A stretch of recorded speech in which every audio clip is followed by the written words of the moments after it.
what's up? I like it how you're able to reach the bottom line of what I'm saying before I have to get all into detail about it. You know, that's good. Like, you know, I could just, you know, we can just get to the bottom line. So I'll just summarize what I see about this whole thing in this sort of abstraction, I guess. Basically, the way I see it,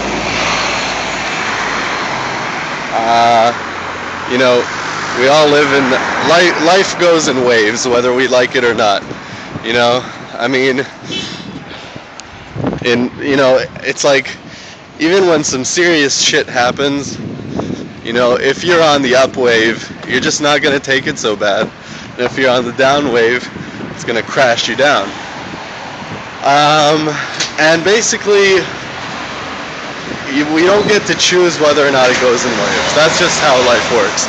What we can choose is what kind of waves they are. Whether they're just radical, you know, ups and downs, or something more mellow and more kind of stable. And you really get to choose how you want it to be. You know, what kind of life you want, whether you want it to be,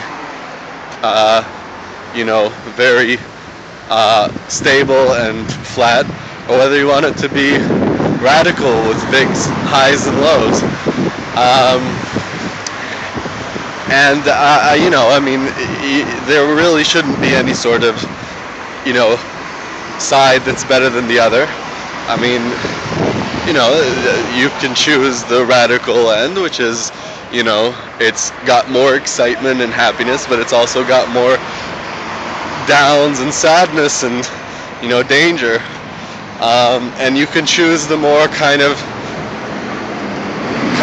stable, mellow line, you know, and then what you get is a more mellow life with less excitement, less risk. It's easier, but it's also less interesting. And there really shouldn't be too much of, you know, obviously neither one is better or worse than the other, because there is no, you know, objective good or bad, right? But what there is, I'll quote, I guess what we call here, what would be my mythological girlfriend. She was my girlfriend for 3 years in high school, so maybe over there you call it a high school sweetheart or something like that. Anyway, so you know, so she's I guess maybe an ENFJ,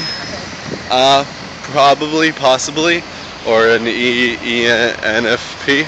And you know, while I live my life pretty mellowly, you know, I don't get that excited by things.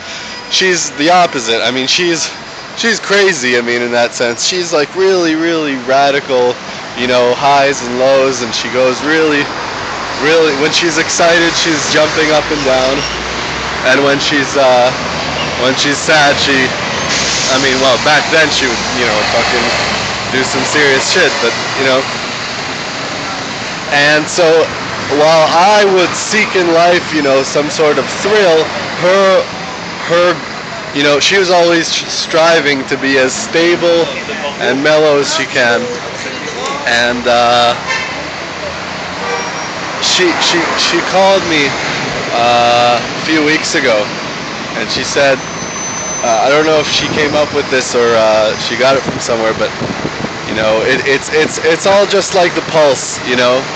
When somebody is in the hospital, you know, that it goes beep, beep, beep. It doesn't go up, up, up. It goes up, down, like every other moment you're dead. And not dead, just down, right? And dead is neither up or down. It's just straight.